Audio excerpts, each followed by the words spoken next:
आदाब नमस्कार, मैं हूं अजर और आप देख रहे हैं मंथन टुडे। झारखंड राज्यसभा चुनाव में अचानक नया मोड़ आ गया है। बीजेपी ने अपना उम्मीदवार मैदान में नहीं उतारा, लेकिन एक ऐसा दांव चल दिया है कि जिसने जेएमएम कांग्रेस गठबंधन की चिंता बढ़ा दी है। एनडीए ने निर्दलीय उम्मीदवार परिमल नाथवानी को समर्थन देकर चुनावी मुकाबले को दिलचस्प बना दिया है। क्या ये सिर्फ समर्थन है या फिर विपक्षी गठबंधन के लिए एक बड़ा राजनीतिक टेस्ट? देखिए हमारी एक खास रिपोर्ट। झारखंड की 2 राज्यसभा सीटों के लिए चुनावी सरगर्मी तेज हो गई है। सत्ता पक्ष की ओर से जेएमएम ने बैद्यनाथ राम को उम्मीदवार बनाया है, जबकि कांग्रेस ने प्रणब झा को मैदान में उतारा है। लेकिन चुनाव उस समय दिलचस्प हो गया जब एनडीए ने अपना उम्मीदवार उतारने के बजाय निर्दलीय उम्मीदवार परिमल नाथवानी को समर्थन देने का फैसला कर लिया। अब 2 सीटों के लिए 3 उम्मीदवार मैदान में हैं और इसी वजह से राजनीतिक गलियारों में चर्चाओं का दौर तेज हो गया है। परिमल नथवानी कोई नया नाम नहीं है, वे पहले भी राज्यसभा सदस्य रह चुके हैं और उद्योग जगत से जुड़े एक बड़े चेहरे माने जाते हैं। नामांकन दाखिल करने के बाद नाथवानी ने सभी दलों से समर्थन की अपील की थी। उनका दावा है कि विभिन्न राजनीतिक दलों के नेताओं के साथ उनके अच्छे संबंध है।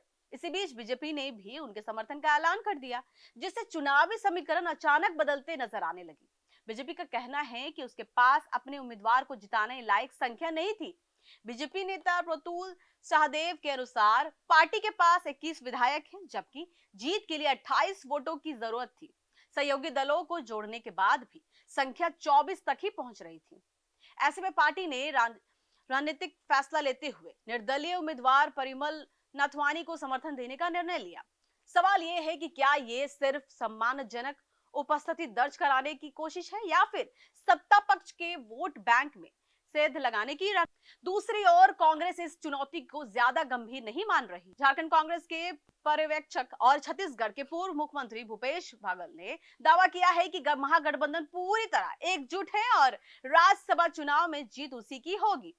भूपेश बघेल ने बीजेपी पर निशाना साधते हुए कहा कि एनडीए ने एक धन पशु को समर्थन दिया है, लेकिन झारखंड में हॉर्स ट्रेडिंग नहीं होने वाली है। उनका कहना है कि सरकार स्थिर है और विधायकों को कहीं शिफ्ट करने की जरूरत नहीं है। अब पूरा चुनाव की नजर एक ही सवाल पर टिकी है, क्या एनडीए समर्थित परिमल नाथवानी विपक्षी गठबंधन के वोटों में सेंध लगा पाएगा? क्या क्रॉस वोटिंग या नाराजगी के कई संकेत सामने आएंगे या फिर जेएमएम कांग्रेस गठबंधन अपनी एकजुटता दिखाते हुए दोनों सीटों पर जीत दर्ज करेगी?